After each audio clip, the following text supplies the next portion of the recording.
Welcome to simple சமையல். இன்னைக்கு எப்படி பானகம் பண்ணுறதுன்னு பார்க்கலாம் வாங்க. இது வந்து உடம்புக்கு குளிர்ச்சி கொடுக்கும், ஜீரண சக்தியை இன்க்ரீஸ் பண்ணும். அதுக்கப்புறம் நம்ம இதை வந்து பிரசாதமாகவும் பண்ணலாம். நாம நவமி பங்குனி உத்திரத்துக்கெலாம் பண்ணுவாங்க. ஒரு மிக்சிங் பவுலில் 3/4 கப்பு வெல்லம் பொடிச்சது எடுத்துக்கோங்க. இது கூட 800 ml தண்ணி சேர்த்துக்கோங்க. நம்ம சில்லான தண்ணியும் சேர்த்துக்கலாம், இல்லைன்னா சாதா தண்ணியும் சேர்த்துக்கலாம். இது வந்து நல்லா கலந்து கொடுங்க. 1 நிமிஷத்துக்கு நல்லா கலந்து கொடுங்க.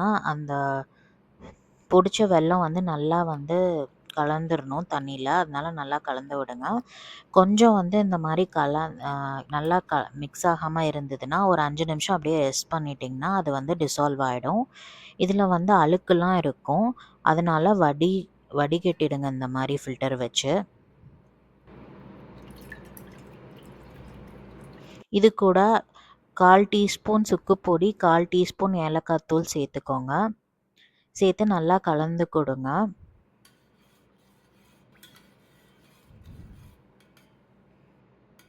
அதுக்கப்புறம் கொஞ்சோண்டு பச்சை கற்பூரம் எடுத்து இந்த மாதிரி நல்லா ரப் பண்ணி போடுங்க.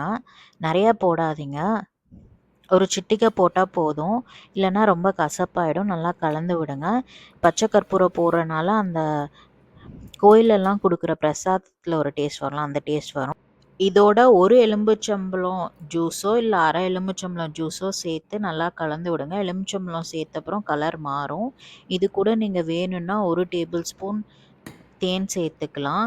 நீங்கள் வந்து இதை பிரசாதமாக படைக்கிறீங்கன்னா நீங்கள் வந்து டேஸ்ட்லாம் பண்ணி பார்க்கக்கூடாது, இல்லைன்னா டேஸ்ட் பண்ணி உங்களுக்கு தகுந்த மாதிரி ஸ்வீட்னஸ் அட்ஜஸ்ட் பண்ணிக்கலாம். இது கூட 10 துளசி வந்து நல்லா கழுவிட்டு கையிலே கசக்கிட்டு சேர்த்துட்டு நல்லா கலந்து விடுங்க. உங்களுக்கு துளசி கிடைக்கலன்னா நீங்கள் புதினா இலை கூட யூஸ் பண்ணலாம்.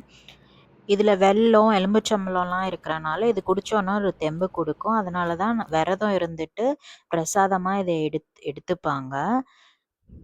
முருகர் கோயிலுக்கு பாத யாத்திரை போனாலோ இல்லை வந்து பால் குடம் எடுத்தாலோ பக்தர்களுக்கெல்லாம் வந்து நீர் மோரோ இல்லை பானகமோ தான் கொடுப்பாங்க. ஏன்னா இது உடம்புக்கு குளிர்ச்சி. தேங்க்ஸ் ஃபார் வாட்சிங்.